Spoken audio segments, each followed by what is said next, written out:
Good morning, everyone.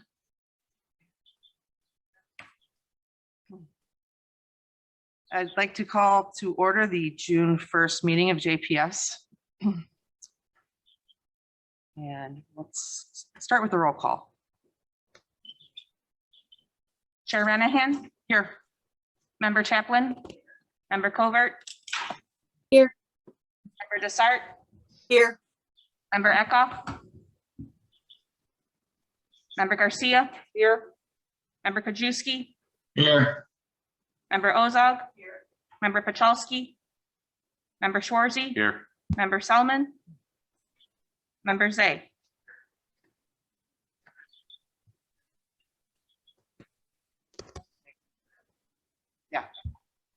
We had a quorum in the room. We're going to reassemble. Oh, Grant just left the room. Good. Sam's not on.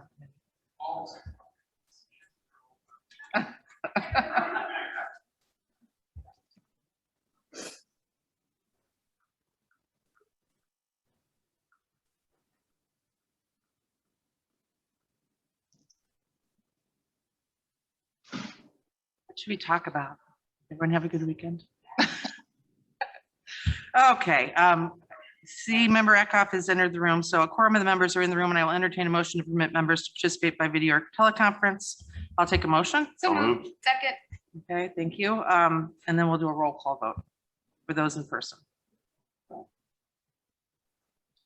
Member Schwarzy. Aye. Member Zay. Chair Renahan. Aye. Member Chaplin. Aye. Member Eckhoff. Member Garcia. Aye. Member Ozog. All right, thank you. Do you have any public comment? No public comment. So hot off the presses, I think we all got an email last night from Cheryl Marquet that timestamped 2:51 in the morning regarding what's been going on in Springfield. We see that House Bill 3443 made some changes to the Safety Act. And with that, I'm going to go ahead and throw it over to Jason Blumenthal to just give us a little blurb on, what happened and what we might expect. Thank you, Chair Renahan, and good morning, County Board members. As Chair Renahan has indicated late last night, House Bill 3443 went through, which is a trailer bill for the Safety Act.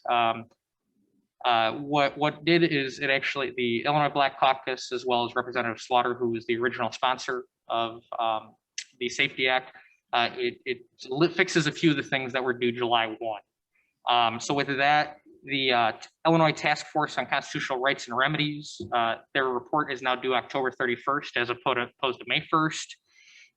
You'll see that the training requirements have been pushed to January 1, 2022. So it's this coming January. The reason for that was they said that the Illinois Training and Standards Board needed more time to promulgate those rules. So that's the help with that. It does indicate that all mandatory training will be at no cost to the employee. And any time that they spent at this training needs to be paid for. Let's see what else here. So we have a bullet point. It's a 202 page bill. So tried reading through it quickly. So these are just the high notes. I'll have more analysis throughout this week.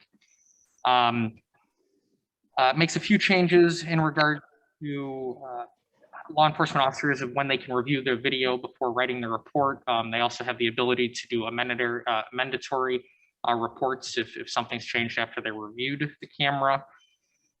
Defines mental health crisis as when a person's behavior puts them at risk of hurting themselves or others, or prevents them from being able to care for themselves. That was a big aspect of the bill. Further defines chokehold, as well as how and when the use of chemical agents are allowed. Let's see, anything else here? Yes, delays the implementation of 3 free phone calls for individuals taken out of custody to January 1 of 2022. And also it provides the Illinois Department of Public Health, not the Sheriff's Office, will actually promulgate a presentation to correctional officers on pregnant prisoners' rights and healthcare services. That's, I think, the top things. Chair Renahan, was there anything you think I'm missing based off of what you read? I think that covers everything. I think that's an excellent job based on the short notice. So thank you Jason. Thank you, Cheryl Marquet, for keeping us up to date. All of you did get an email that kind of, digest a bit of this, and obviously we'll be hearing more as we move along. So thank you. Thank you. Thank you so much. And also I'd like to thank, we have the arbitration administrator, Kimberly Verest, and today we're going to be getting some discussion on what's going on with the eviction court over down the street. And so we look forward to that. With that, I will take a motion to approve the minutes. Okay. Questions, additions? All right, all in favor, say aye. Aye. Aye. Those are approved. I'll take a motion to approve our budget transfers. So moved. Second. All right, questions, comments? All in favor, say aye. Aye. Aye. Those are approved. I'll take a motion to approve JPSP 28121 contract purchase order to Life Technologies Corporation for a rapid HIT ID system for the crime lab for the sheriff's office, $152,986. Second. All right, thank you. Questions, comments? Madam Chair? Yeah. Member DeSarno? Yeah, thank you. I sent this question out over the weekend, but it was a holiday weekend, so I didn't get an answer, which is fine. I'll ask it now. I'm just wondering if this rapid HIT ID system, was that already in the sheriff's 2021 budget? Do you have Under Sheriff Moore on the line by any chance? Good morning. It's a grant purchase. A grant purchase. Okay, thank you so much, Under Sheriff Moore. You're welcome. I think we saw some very big grants going through a few meetings ago, so excellent job. All in favor, say aye. Aye. All right, that's approved. And then we will move on to our presentation. So thank you again. We have Arbitration Administrator Kimberly Verest. Welcome you and thank you.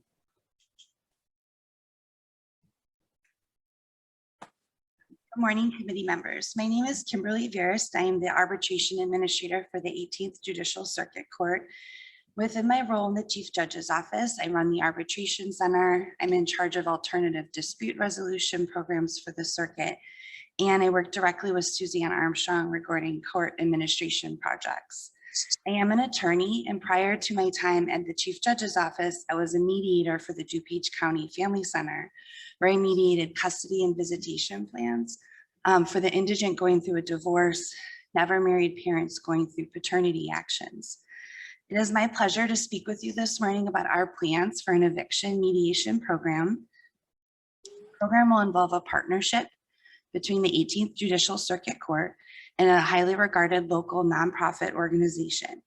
This partnership will provide tenants and landlords in DuPage County with free mediation services and referrals to financial resources at minimal out-of-pocket expense for our court system. Currently in Illinois, the governor's eviction moratorium essentially pauses the enforcement of an eviction order and prevents the filing of most eviction filings. The governor has been extending this moratorium in 30-day increments. When the moratorium is lifted, we want to be prepared with a program that can handle a possible tsunami of eviction filings. Our first steps was to create a second courtroom to handle an overflow of eviction cases. Next, we took our current eviction courtroom and moved it to a larger capacity room that's set up for a hybrid system, meaning people can attend in-person social distance or over Zoom. Our next step then was to create an eviction mediation program that assists tenants and landlords in avoiding eviction and pursuing mutually beneficial alternatives. Thus, we began researching available resources and how to create an eviction program that can serve the needs of DuPage County residents and promote judicial efficiency if there is a surge in eviction cases. Next slide. Our goal to help in this eviction mediation program is first to connect residents of DuPage County with the resources that they can use to help prevent homelessness and mitigate losses to landlords. The resources we want to include in our program include free mediation services, free legal assistance, and access to rental and financial assistance. So we will be collaborating with Prairie State Legal Services, as well as DuPage County Community Services, Housing Support, and Self-Sufficiency Unit. The program is also designed to promote judicial efficiency. Next slide. Through our research, trying to figure out if there was resources or grant money available, we discovered that the Illinois Department of Human Services was partnering with the Illinois Equal Justice Foundation to make grants available to 501c3 organizations so that they could create eviction mediation programs.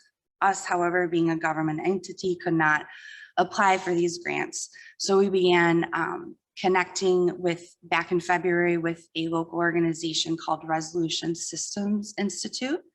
And they had expressed interest in applying for a grant to make an eviction mediation program. And so we were able to convince them to partner with us. They had all of Northern and Central Illinois to pick from in terms of counties to work with. The grant period is going to begin July 1st of this year and take us through June 30th of 2022. The grant application was submitted on May 7th, and we expect to hear about the award on June 11th. Everyone's expected to believe that we're getting it. RSI, they decided to also partner with Winnebago County, Kane County, and Kankakee County. Next slide. A little bit about Resolution Systems Institute. They are a nonprofit, a 501c3 organization with a mission to improve access to justice by enhancing court alternative dispute resolution programs. They are an established organization with over 25 years of experience in running ADR programs. We have, through speaking with our colleagues in Lake and King County, learned that they've had a lot of success in their mediation programs that they've started, such as mortgage foreclosure and child protection mediation programs. They're also nationally known for designing court alternative dispute resolution programs, monitoring, evaluating them, and an incredible resource for work regarding EDR and how it's available in court systems. A little bit more about our partnership with them. We will work together to establish and oversee an eviction mediation program at no cost to litigants. This program will mediate eviction cases that have been filed in the court in which at least one of the sides to the case is a self-represented litigant, and all RSI staff activities will be conducted virtually. Next slide. A little bit about how the program will operate. First, RSI is going to work with us and our local stakeholders to develop our local court rules. Next, we will set standards with, they will work with us to set standards for mediators, recruit potential mediators, and establish a peer review process so we can maintain quality on the eviction mediators that are serving our residents. They will collaborate with the Center for Conflict Resolution in Chicago to provide for training for our mediators. So all the mediators will have gone through the state certification of a 40-hour program, plus an additional eviction mediation specific training, and any training we want them to have specifically for DuPage County cases. Their RSI staff person will virtually attend all of our eviction court calls, which have a self-represented litigant. They will explain the mediation process to the parties. They will refer the parties to any assistance that they may need. They will schedule all the mediations, and they will collaborate with our existing help desk, rental relief, and other resources. They also are going to collect all of the data that they need in order to report to the funder, which is all of the information we're expected to need to report to the administrative office of the Illinois courts. And then finally, they are going to report on the outcome of mediations to the judges in their courtrooms. Our commitment to the program is to fully incorporate the RSI staff person into our eviction court calls. We will require the parties in the cases to appear either virtually in court to meet with the RSI staff person so that they can be screened to identify if they can be connected with any resources and to schedule the mediation process. This process will include our collaboration with our local resources, again, Prairie State Legal Services, and I've spoken with Mary Keating in Community Services to connect individuals with case managers in DuPage County's housing services, housing support and self-sufficiency unit. We will continue cases as needed. It will enable the parties to have the opportunity to connect with legal services and any financial resources they might be able to qualify for, and then also to be able to schedule and participate in mediation. We will ensure that the parties have access to the internet so that they can participate virtually. We will provide remote access for the RSI staff person to our court case management system. And then of course, we'll work with RSI as needed so that they can participate in the most efficient manner in our court calls. So why a virtual program? Parties will not have to come to court in order to be referred to targeted services or to mediate their eviction cases.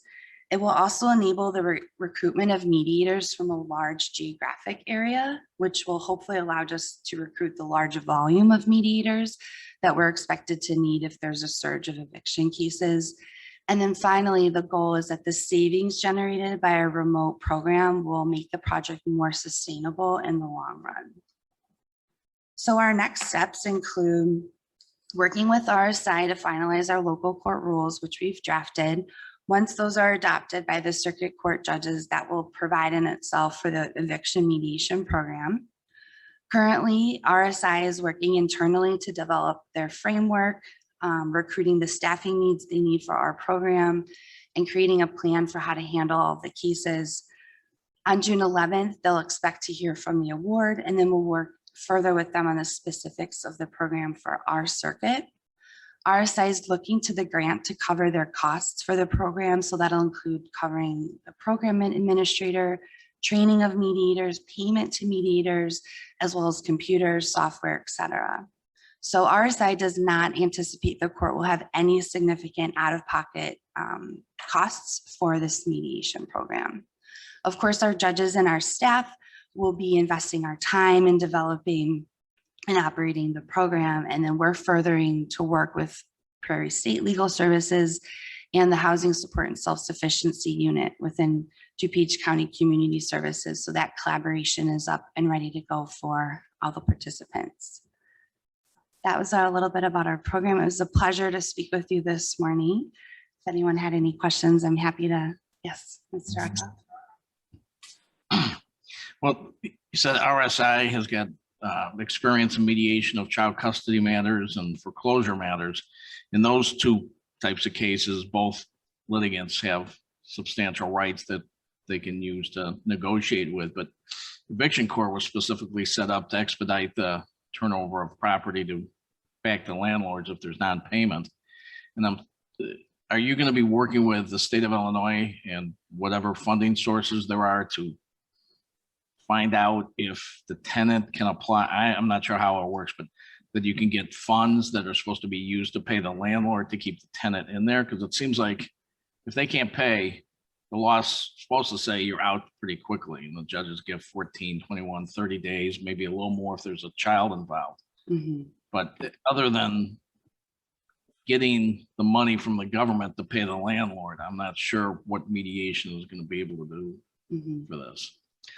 That's a great question. This is actually an interesting project that I've been able to be a part of. So there's like a 3-phase program to try to mitigate this becoming a huge tsunami of an issue. The first is that, which is out now, which is a grant program that landlords can apply to receive up to $25,000 worth of money per tenant to cover 9 months of arrears in back pay for their mortgage rent, and then 3 months moving forward. And the landlord has to agree not to evict for that time period that their rental money would have covered.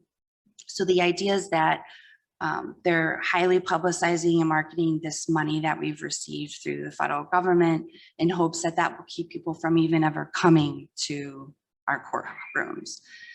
From there, the idea is that there might be a second wave of this money or portal. So if that's the case, then we would be, making sure that people know about this money, that they can apply for it. Also connecting them with case managers so that if in community services, so that if they can qualify for programs, they actually have something to come to the table to mediate with their landlord, as well as get legal assistance in advance to figure out, what is it that I can propose or get out of so that we can actually reach an agreement without going through the court process. So there is some wiggle. These are kind of be down and dirty mediations, 30, 60 minutes, and the training that we'll have will help the mediators figure out, how do I issue spot? How do I help? A lot of times avoiding an eviction on my record so that I can find housing in the future. Agreeing to a move out date that's beneficial for everybody. Perhaps I don't have a home to live in at this date, but I do on this. Can I stay until then? Getting the landlord some sort of money up front, because very rarely can they go back and get money on judgments that they've received. So the idea is that people will have some say-so in what's going on, and these agreements are much more likely to be followed than when you're ordered and told to do something. Thank you. Yeah. Mhm. Mandated then? I mean, you have to go through this process. I mean, you can't just, so is this going to slow the process down ultimately? The Illinois Supreme Court has issued orders that allow for these kind of programs in eviction mediation. So that first will help allow this be, constitutional, because eviction cases are supposed to move through on a certain date.